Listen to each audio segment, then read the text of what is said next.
This wasn't a last-second decision, not a gut feeling, and definitely not an accident. The name of Tommy Nance on the opening day roster says a lot more about how this front office is operating than it does about the player himself. Because on paper, it looks simple. A solid reliever coming off a 1.99 ERA season, 1.01 WHIP, 9.1 K/9, 0 home runs allowed across 30 appearances. A reliable arm who even closed out August with a 0.82 ERA and earned enough trust from John Schneider to be used in a save situation against Cincinnati. But the detail isn't in the overall numbers. It's in the risk hidden inside them. The curveball worked, and it really worked. 40.9% whiff rate. Opponents hitting just .159 against it. That's elite. That's a real bullpen weapon for a contender.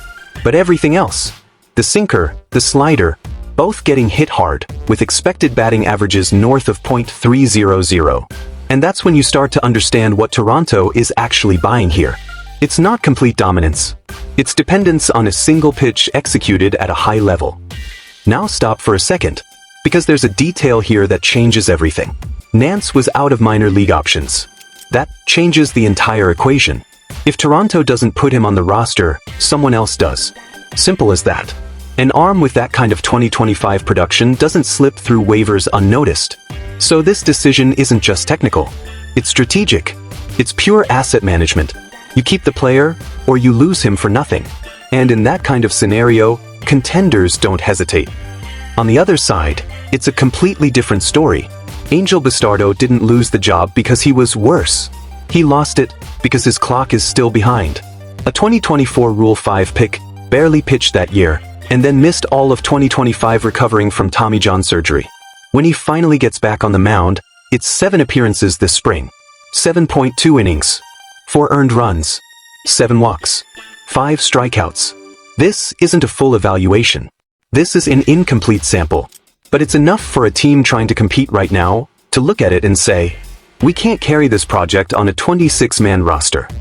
Because Rule 5 doesn't let you stash a player. He's either on the active roster or he's exposed. And Toronto chose exposure. And now comes the maze. Waivers. A possible return to the Boston Red Sox for $50,000. Or, the more interesting path, negotiating to keep his rights outright. Or even a creative trade with another organization. Nothing is locked in. And that matters. Because at 23, without ever pitching above AA, Bastardo is still exactly the kind of arm some team will bet on. Maybe not on the roster today, but in a system. But almost no one is talking about this. This decision isn't about Nance versus Bastardo. It's about competitive window. Toronto is no longer in development mode. This team, at least internally, sees itself as a contender. And contenders don't carry uncertainty in the opening day bullpen. They carry predictability. They carry arms the manager knows exactly what he's getting even if it's not perfect. Now here's the uncomfortable question. How much does this search for safety limit the team's ceiling? Because Nance gives you a floor, but not necessarily a ceiling. He's the guy who holds an inning, not the one who flips a playoff series. And bullpen in October needs that. It needs consistent swing and miss, not something dependent on a single pitch. Meanwhile, the Bastardo situation becomes that story we've seen before. The player leaves, develops somewhere else, and 2 years from now, someone asks, how did they let that get away? Not guaranteed, but possible. And baseball is full of those. In the middle of all this, more names are being pushed out. Yariel Rodriguez out. Jorge Alcala out, even after coming in on a minor league deal with a spring invite. That tells you something very clear. This bullpen isn't being built on names. It's being built on immediate fit, on operational trust, on who delivers today, not who might deliver tomorrow. And now there's one spot left. Just one. Names on the table: Adam Macko, Chase Lee, Spencer Miles. None of them. Because there's always the chance of a last-minute external addition. And that is very Toronto. Watching the market until the very last second. But here's the blunt summary. Nance wins because he's usable now. Bastardo loses because he's still projection. The team chooses stability and gives up upside. Simple. Direct. No sugarcoating. And looking ahead, this raises another question.